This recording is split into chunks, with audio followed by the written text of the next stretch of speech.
So I have an issue with my ice machine. It is cascading ice down the back of the refrigerator, and to get to it you can pull this out. So my Frigidaire is cascading ice, or water I should say, down into the ice machine like that, and it's also going down the back of the freezer and freezing up. So let's take a look and see what we can figure out. So let's get this thawed out. Got myself the Unger 1095. It's a heat gun. Gonna blow that on everything back there and see if I can get it loose. Got myself a towel down there. All right.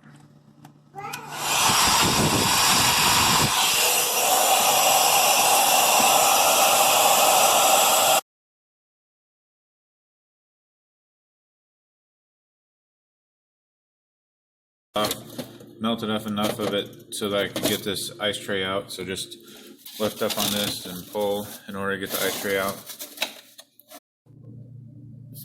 And as you can see, right there's a big old chunk of ice, and on the other side there's some there, but there was a whole lot of ice all over the place. I couldn't even get the ice tray out, but with my Unger 1095 I was able to melt it, and then I was able to get it out. So at this point, go ahead and shut it off, and from what I've seen, it looks like you can just loosen up that bolt back there and that bolt back there, and then lift it up and out, and then unplug it from the back. So then we'll try to figure out why it's cascading ice down both sides, or just replace it. Either way, we're going to be fixing the ice machine. So I have a 1/4 inch nut driver here. I'm just going to loosen these. I'm not going to take them out all the way. Doesn't appear that I need to. And then should have enough of the ice thawed out to be able to separate it from everything, or not.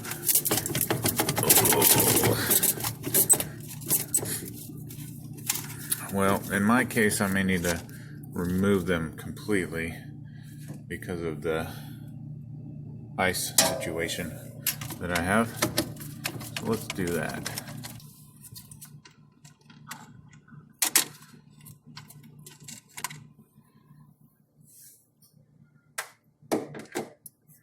Alright, with those out, let's see if we can get it to come off now.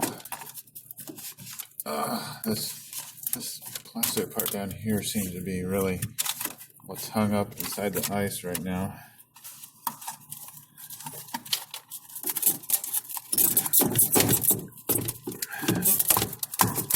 We'll just take it off that thing. There we go. That works for me. Okay, so I'm just...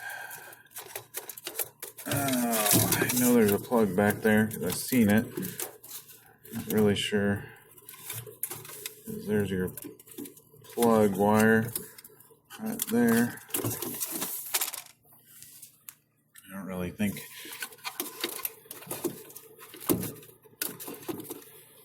Alright, so there's your plug wire.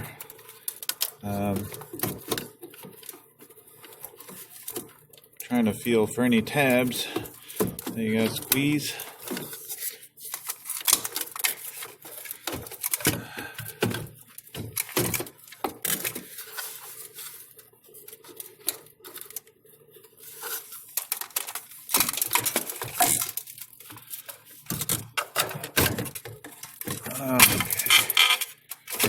So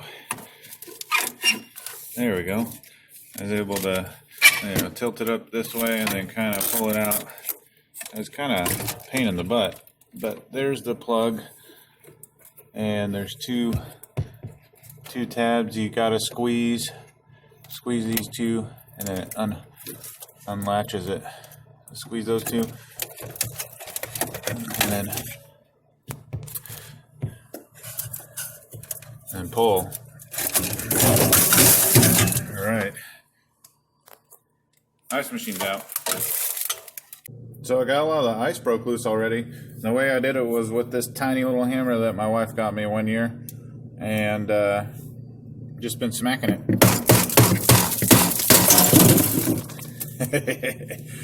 Oh, this is fun. Nice. Oh, yeah, I'll be chipping away for a while. So let's say we're just going to fill it up normally.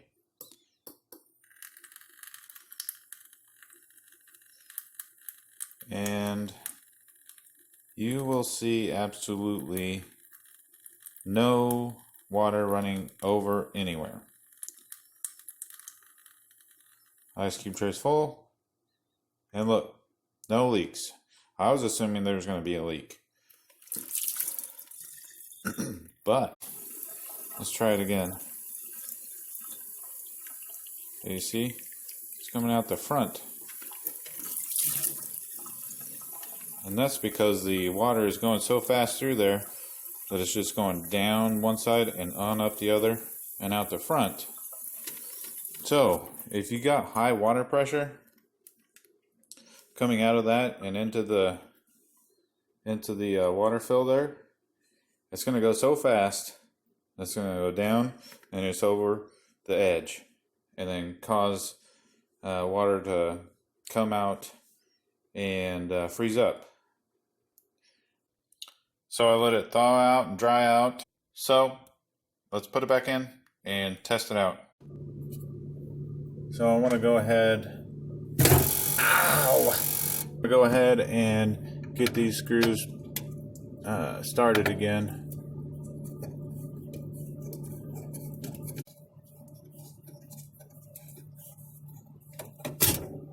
Alright, I got these started, so let's go ahead and hang the ice machine back up. So putting the ice machine back in, we basically need to make sure that that little spigot in the back of water, where the water comes in, goes into the place, the hopper for the water there. And we need to plug it in first as well.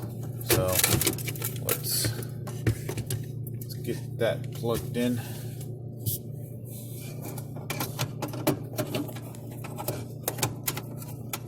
Oh.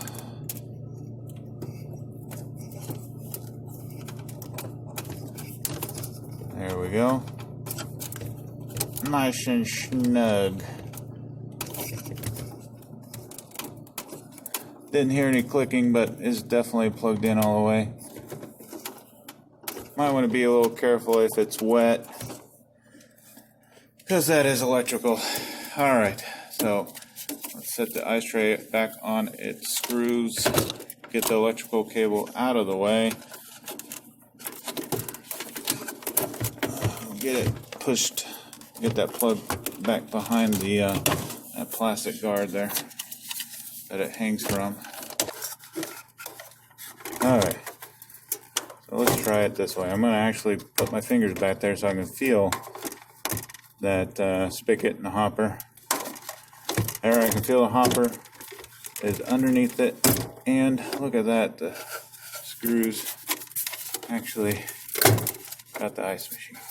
So feel back there again. It needs to be screwed back. It's not quite back all the way against the against it there. Probably should have screwed those screws in a little further. So I'm gonna do that. So I'm gonna hold this back and against this plastic backing, and I'm gonna feel back there and make sure that the water line is actually in the hopper, and it is, so that's good. So let's go ahead and tighten those 1/4 inch screws up. Screws are tight. I'm gonna seal back there one more time, make sure that that spigot, that water spigot in the back is inside the hopper. So now let's put our ice tray in. Alright, so depending on where the ice machine is in the process, when you switch it on, it may go ahead and cycle through and then start filling it, but mine is not. So you gotta hold it to get it to go ahead and start the cycle over. Okay, it's starting the cycle. We'll come back when it starts filling with water. There's the water. And there it goes over the edge. So here's what I concluded as a fix. It still overflows. There is a regulating valve that's in there, back there somewhere, that controls how much water actually goes into the, you can see it dripping. Anyway, there's a regulating valve that actually controls how much water goes into the ice trays, and I believe that's bad, and that's what's causing it to overflow right there. See that little icicle? And my fix was, I just removed this cover that was basically in there like that, and then the water was going onto it and then cascading on both sides of it down into the refrigerator, or down into the freezer. Alright, so in order to remove this cover, it just has this little groove here that goes up onto this lip on this side, and then once you get the ice thawed out around it, you can pull it down off. You can pull it down off of the ice machine there. Yeah, comes off pretty good once you get that ice off of it. It's just overflowing the ice cube tray a little bit, and then going down into this ice container, and being broken up, crushed, and put into your drink. So it's been a month now since I removed that cover, thawed everything out, and it still has a leak, but since it's leaking into the ice tray, it's no big deal, just breaks it up and spits it out. So it's working great.